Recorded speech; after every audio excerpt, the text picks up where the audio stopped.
अलमरूफ तीफ़ी भट्ट साहब पुलिस मुबैना मुकाबले में हलाक हो चुके हैं। यहाँ पर मौजूद हूँ जहाँ पर अमीर बलाज की रहायशगाह है। इस खबर के बाद यहाँ का माहौल जो है बड़ा, ये समझ लगे यहाँ पर डीजे लगाए जा रहे हैं। ऊपर हम जब उनके डेरे पे गए हैं तो वहाँ पर कोई भी उनका जो फैमिली मेम्बर्स थे वो मौजूद नहीं थे। उनके डेरे पर उसी तरह काम आमदोरफ्त से हो रहा है। हर शख्स ने अपने अमाल नामे के साथ जो है आप सरकार की बारगाह में पेश होना है। बड़े बड़े बिजनेसमैन की हमने खबरें देखी हैं कि वहाँ पर कोई भी नहीं जाता, कोई भी नहीं जाता। जब हमारी गोलकंड से बात होती है तो वो कहता है जनाब यहाँ पे सालहा साल इस कब्र पे कोई नहीं आता। जी अस्सलाम वालेकुम नाज़रीन, मैं हूँ आपका मेज़बान इर्तज़ा भट्ट। नाज़रीन, ख्वाजा तरीफ़ अलमरूफ तीफ़ी भट्ट साहब पुलिस मुबैना मुकाबले में हलाक हो चुके हैं। इन्ना लिल्लाहि व इन्ना इलैहि राजिऊन। और इस वक्त मैं इस जगह पर मौजूद हूँ जहाँ पर अमीर बलाज की रहायशगाह है, जिसे आप यहाँ पर ये कह लें डेरा कहा जाता है, अड्डा कहा जाता है। इस वक्त अड्डे पर मौजूद हूँ और सोशल मीडिया पर बहुत ज़्यादा क्यास आराइयाँ की जा रही थी जनाब के इस खबर के बाद यहाँ का माहौल जो है बड़ा, ये समझ लगे यहाँ पर डीजे लगाए जा रहे हैं या बाकी सारे मामला आता है। तो मैंने सोचा यहाँ पर मैं आऊँ और देखूँ कि यहाँ के क्या मनाज़र हैं। तो ये तमाम डेरे के मनाज़र हैं।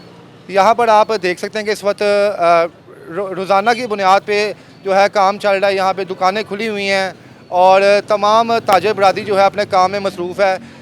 किसी किस्म का भी यहाँ पे हमें कोई भी डीजे सिस्टम या कोई इस तरह का नज़र नहीं आ रहा। और ये तमाम आप मार्केट यहाँ पर देख सकते हैं। हमारी अभी जब उनकी फैमिली से बात हुई तो उनसे जब हमने पूछा कि जनाब आपको कब पता चला तीफ़ी भट्ट साहब की हलाकत का, तो उन्होंने बताया कि हम जब सुबह उठे हैं तो हमें भी फेसबुक पोस्ट पे पता चला या दोस्तों ने हमें कॉल करके बताया। तो हमने भी अफसोस ही किया कि एक जान इस दुनिया से गई है। बेशक जान जो है वो अल्लाह अज़्ज़ व जल ने इस दुनिया में लेके आए हैं और अल्लाह अज़्ज़ व जल जो है उस जान की ज़िम्मेदारी लेते हैं कि किसी भी शख्स के पास इख्तियार नहीं है कि आप किसी की जान लें। यहाँ पर बहर ये इस वक्त मनाज़रा यहाँ पर आप देख सकते हैं कि उनके डेरे पर उसी तरह काम आमदोरफ्त से हो रहा है। दुकानें खुली हुई हैं, उनकी ट्रांसपोर्ट का काम चल रहा है, लोग यहाँ पर मौजूद हैं। किसी के आने या जाने से कोई भी मामला जो हैं वो ख़त्म नहीं होते। ये एक सिलसिला है। जब अपने इस दुनिया से जाते हैं तब भी चंद दिनों के लिए उस घर में सोग होता है और उसके बाद उसी के बच्चे जो हैं दोबारा अपनी फील्ड में आ जाते हैं और काम काज करते हैं। बहरहाल ये बहुत बड़ा सानहा है। यकीनन एक जान गई है और इसका हम अफसोस कर सकते हैं। इससे पहले जो जाने गई थी अमीर बलाज जब इस दुनिया से गया था, वो भी एक नाकाबिले यकीन जो है लम्हात थे कि यार कैसा एक नौजवान इस दुनिया से गया। बहरहाल गरूर तकब्बुर सब कुछ आपका इसी मिट्टी के अंदर दफन हो जाएगा और जब आप कब्र में जाएंगे तो आपके अमाल ही सिर्फ आपके साथ जाएंगे।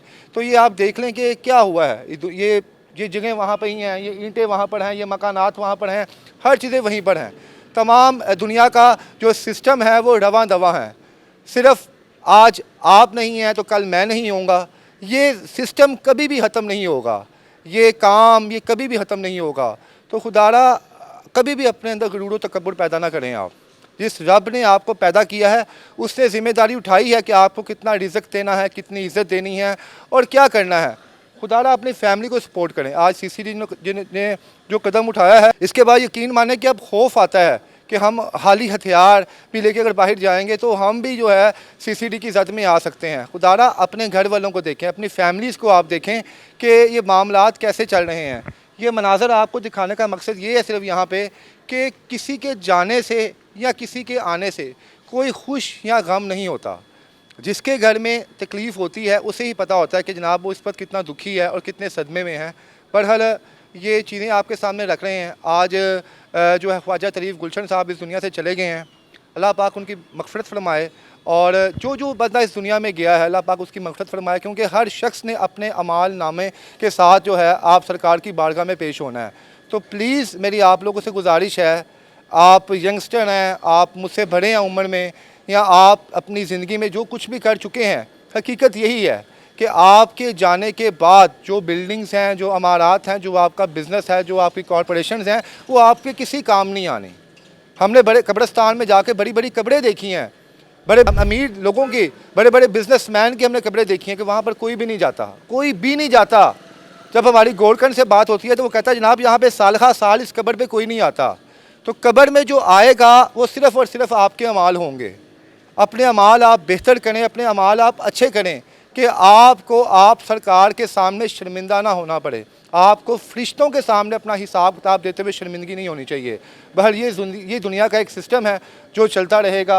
ऊपर जब हम उनके डेरे पे गए हैं तो वहाँ पर कोई भी उनका जो फैमिली मेम्बर्स थे वो मौजूद नहीं थे। बच्चू दादा वहाँ पर मौजूद थे, उनकी तबीयत ठीक नहीं थी तो इंटरव्यू नहीं दे सके वो ना, हमने इंटरव्यू के लिए फ़ोर्स किया है क्योंकि उनका यही कहना था यार कि हम इस मौके पे कोई भी ऐसा लफ्ज़ नहीं बोल सकते जिससे किसी दूसरी पार्टी की दिल आज़ारी हो या हमारे किसी जुमले से किसी का दिल दुखे। उन्होंने हमें बताया कि जब उन्हें खबर मिली तो उनके लिए भी एक शॉकिंग न्यूज़ थी कि ये किस तरह पॉसिबल हो गया। बहरहाल उन्होंने कहा इदारे बेहतर जानते हैं उन्होंने क्या करना है और किसके साथ कैसे करना है, ये तमाम मामलात हैं। और मेरे अक़ब में आप देख सकते हैं कि वो जहाँ पर तस्वीर लगी हुई है वहाँ पर अमीर बलाज बज़ाते खुद अपने दोस्तों के साथ बैठते थे। यहीं से एहसन शाह का सफ़र शुरू हुआ था। एहसन शाह भी मनोमन मिट्टी के नीचे जा चुका है, अमीर बलाज भी मनोमन मिट्टी के नीचे जा चुका है और आज तीफ़ी भट्ट भी मनोमन मिट्टी के नीचे चले जाएंगे। खुदारा खुदारा खुदारा प्लीज़ आप लोगों से गुजारिश है कि अना की जंग ना लड़िएगा, अपना किबला आप दुरुस्त करें। अल्लाह अज़्ज़ व जल हम सबको नेक और साबित कदम रखे।